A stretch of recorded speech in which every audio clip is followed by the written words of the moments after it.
Oui. Droit d'enregistrement sur les cessions de titres. On a vu auparavant donc, le régime des différentes plus-values mobilières et immobilières.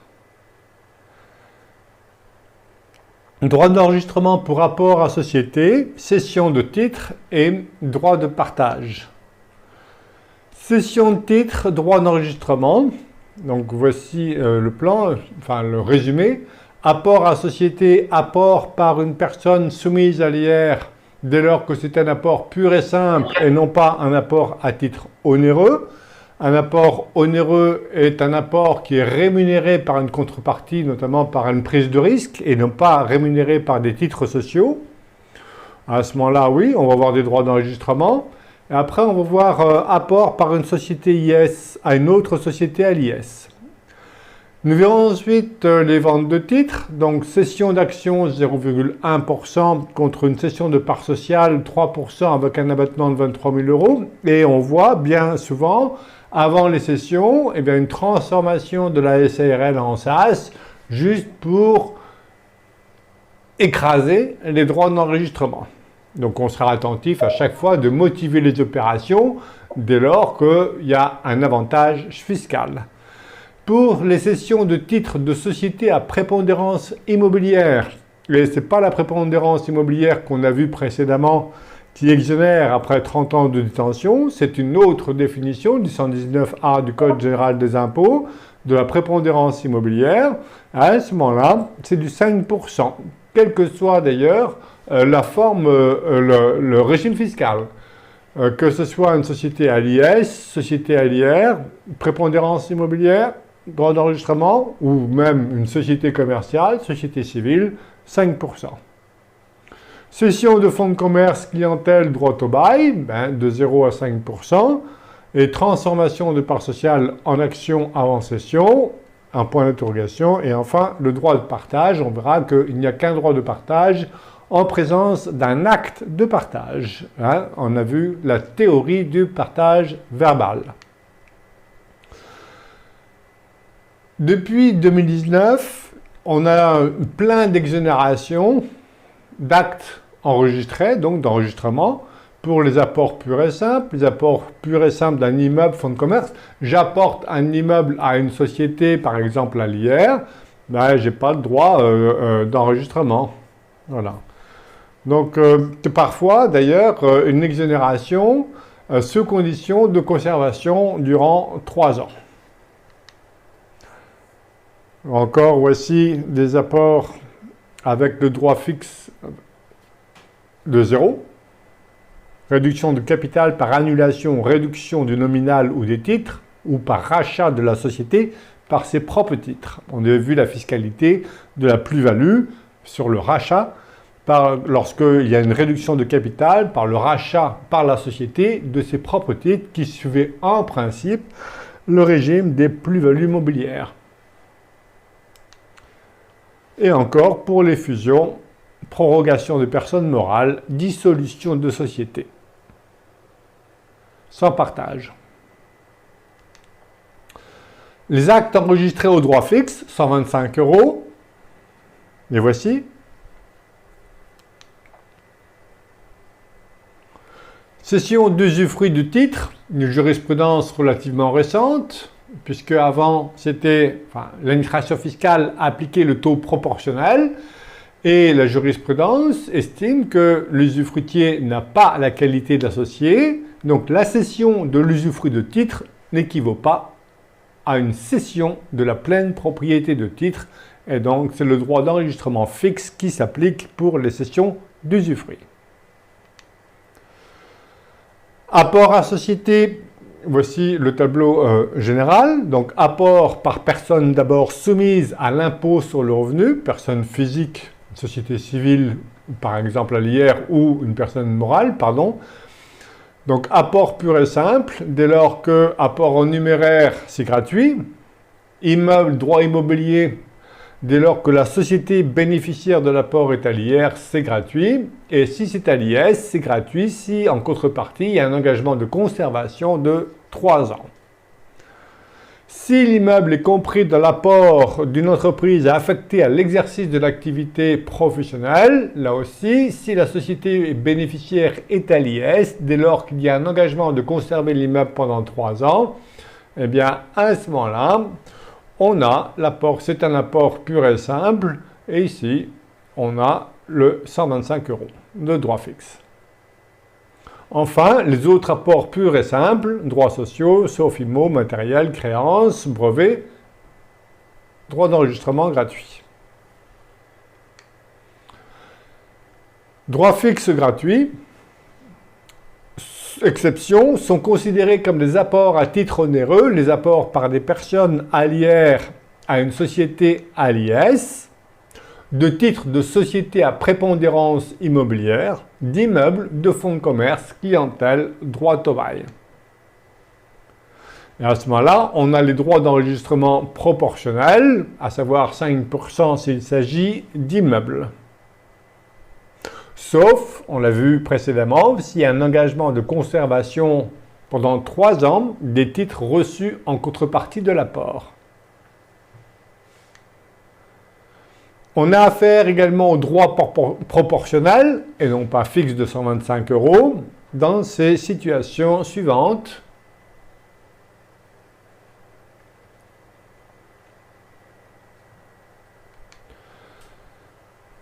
Et maintenant, si on fait un apport toujours par une personne soumise à l'IR, physique ou morale, et il s'agit d'un apport à titre onéreux, c'est-à-dire avec prise en charge en contrepartie d'un passif, bien en principe, ça va être les droits d'enregistrement proportionnels, sauf exception, l'apport d'une entreprise par une personne physique avec l'engagement de conserver les titres reçus en rémunération de l'apport durant 3 ans. Sinon, 5% s'il s'agit d'un immeuble. Et les apports enfin effectués par une société à l'IS à une autre société à l'IS, droit d'enregistrement fixe gratuit, voilà, exception, un apport successif.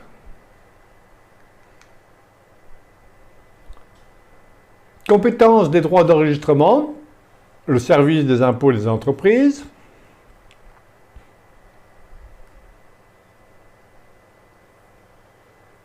Formalité de l'enregistrement. On a vu les apports, maintenant les ventes. Donc les ventes, en principe, droit d'enregistrement. Donc cession d'actions 0,1%, cession de parts sociales 5% avec l'abattement de 23 000 €, cession de titres à prépondérance immobilière, que ce soit l'IS, ALIR ou la forme juridique SARL ou SAS, 5%, et cession de fonds de droit au bail de 0 à 5%. Voilà la base taxable.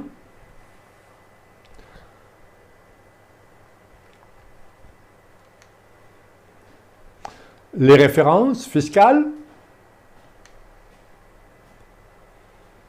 La constitution d'un usufruit est une cession, la valeur de l'usufruit étant transférée du patrimoine du constituant à celui de l'usufruitier. Elle est donc soumise au droit d'enregistrement.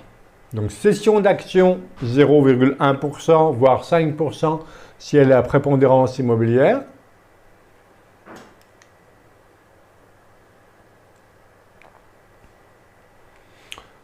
Exonération pour les actes passés à l'étranger, pour une société étrangère.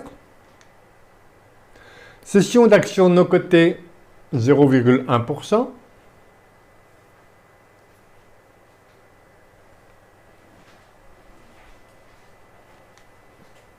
Et cession de titres de société à prépondérance immobilière, 5%.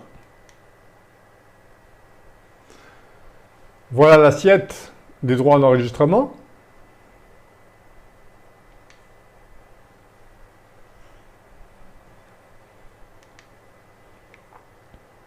Généralement, les droits d'enregistrement sont à la charge de l'acquéreur, mais l'acte peut en décider autrement.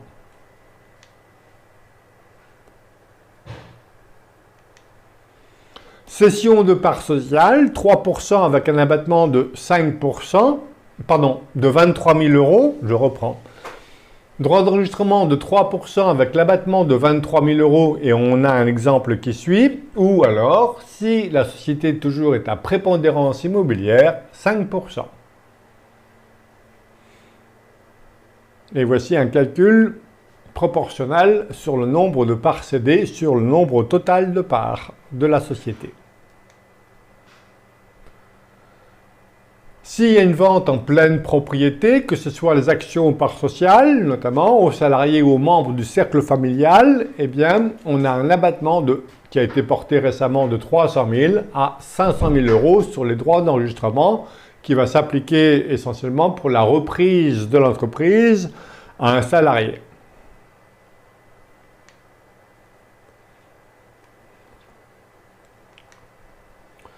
Et les cessions de titres de société à prépondérance immobilière, 5%.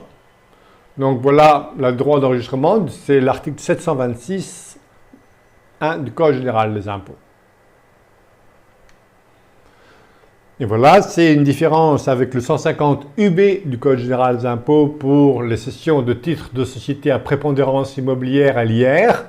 Ici, la prépondérance immobilière touche toutes les sociétés donc, qui sont constituées de plus de 50% de biens ou de droits immobiliers et quelle que soit la forme juridique, qu'elle soit à l'IR ou à l'IS.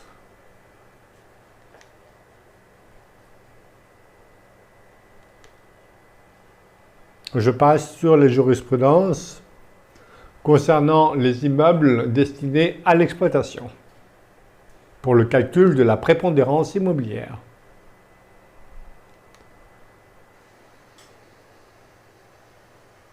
Avec des exceptions, notamment pour les entreprises agricoles. Enfin, les cessions de fonds de droit au bail, un droit proportionnel de 0 à 5%. Attention, lorsqu'une société vend le fonds de commerce, on va avoir deux impositions. La première imposition, l'imposition de la cession correspondant au fonds de commerce, et à un moment donné, peut-être la cession des parts sociales, à moins de mourir pour effacer la plus-value. S'il vous plaît, est-ce que vous pouvez dire un petit mot sur la cession des fonds de commerce? Je ne maîtrise pas du tout, j'ai jamais fait ça. Vendre les titres ou vendre le fonds, voilà, donc cession d'actifs et de passifs pour la vente de titres, fonds de commerce, cession de l'actif. Voilà la différence, mais on va avoir quelque part deux impositions, hein, c'est la case en bas à droite. Si à un moment donné, la société vend le fonds et puis ensuite la cession de parts sociales, je vais avoir deux droits d'enregistrement.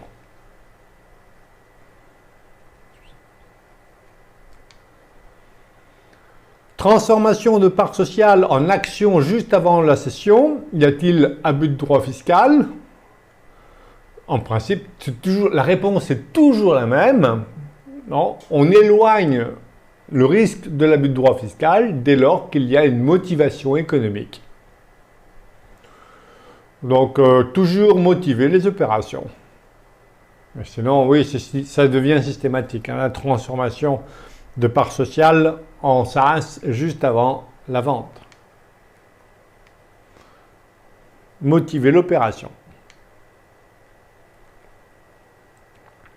Avec une jurisprudence récente, il vaut mieux accomplir les formalités avant la cession pour bénéficier du droit d'enregistrement réduit. Et enfin, le droit de partage. En cas de dissolution de la société, on a vu que c'était le droit fixe, gratuit. Et en cas de partage, eh bien, il y a un droit de partage aujourd'hui de 2,5% s'il y a un acte. Voici l'assiette du droit de partage, 2,5%, le taux. Voilà, et voici la théorie du partage verbal. Donc, toujours éviter d'écrire le partage, notamment du boni de liquidation. Il ne faut rien écrire, et comme ça, si on n'écrit pas, eh bien, il n'y a pas de droit de partage, tout simplement.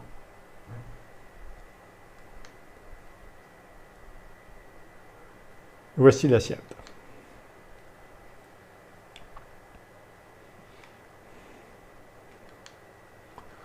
Il peut y avoir un partage avec Soult, en principe.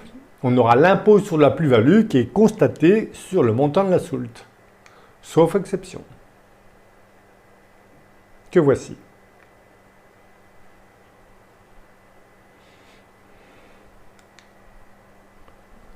Et toujours enregistrer les actes au service des impôts des entreprises pour lui donner une date certaine et démontrer sa bonne foi.